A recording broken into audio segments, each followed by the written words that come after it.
The news corner के खास programme शख्सियत में आपका स्वागत है। मैं इस वक्त मौजूद हूं समाजवादी पार्टी की बुनियाद रखने वाले और समाजवादी पार्टी सरकार में 4 बार मंत्री रहे, 10 बार विधायक रहे और सांसद और राज्यसभा एमपी रहे मोहम्मद आजम खान साहब के साथ।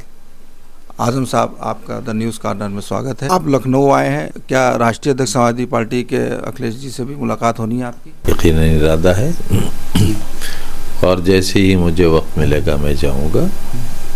ऐसी कोई बात जो जेल के अंदर आपको बहुत याद आती हो या बहुत सताती हो? अफसाने लोग सुनाया करेंगे अफसाने। हमारे दरो दीवार के सिवा कुछ था ही नहीं, तन्हाई थी और दरो दीवार थी, वो भी बहुत तंग, छोटी सी कोठरी थी। 5 बरस रहा हूँ, 3 बरस एक बार, 2 बरस एक बार। 1-1.5 महीने के लिए छूट कर आया था तो फिर अंदर हो गया। पता नहीं कल क्या होने वाला है, ये भी नहीं मालूम। पहली बार जब आप यूनिवर्सिटी गए, अपनी जौहर यूनिवर्सिटी, तो वहाँ पर वो देख के वहाँ के जो हालात थे, क्या महसूस किया आपने? ना, देखिए, मेरी गैर मौजूदगी में भी असातिज़ा ने, तलबा ने इंतहाई सब्र व तहम्मुल से काम लिया और अपनी जिम्मेदारियों को बखूबी अंजाम दिया।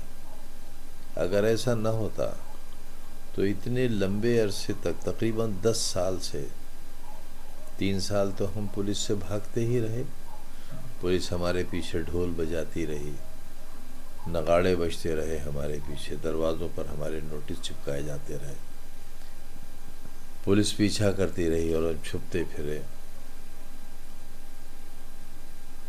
5 साल जेल में रहे, मैं, मेरी बीवी, मेरा बच्चा। तो नुकसान तो बहुत हुआ, लेकिन इस नुकसान से मैंने भी सीखा, मेरे बच्चों ने भी सीखा, मेरी यूनिवर्सिटी की बच्चियों ने सीखा, बच्चों ने सीखा, असातिज़ा ने सीखा और उनके अंदर जो क़ुव्वत बर्दाश्त थी उसमें इजाफा हुआ। मैं गया हूँ तो नम आँखों के बीच गया हूँ और ऐसा भी वक्त गुजरा है जब जाहिर है हम कोई एड नहीं लेते, कोई फंड हमें नहीं मिलता। जो स्कूल हमने बच्चे और बच्चियों के चंदे लेकर बनाए थे, जो खंडहर हमें मिले थे सरकार से, उन खंडहरों को हमने 40-40, 50-50 लाख रुपए चंदा लेकर बनाकर तैयार किया था, रेनोवेट किया था, वो छीन लिए गए थे। मेरे बच्चों ने चटनी से रोटी खाई, उफ नहीं की। हॉस्टल के बच्चों पर वो वक्त भी गुजरा, चटनी से रोटी खाई, लेकिन किसी को कानो कान खबर भी नहीं, वरना तो हेडलाइन बन जाती।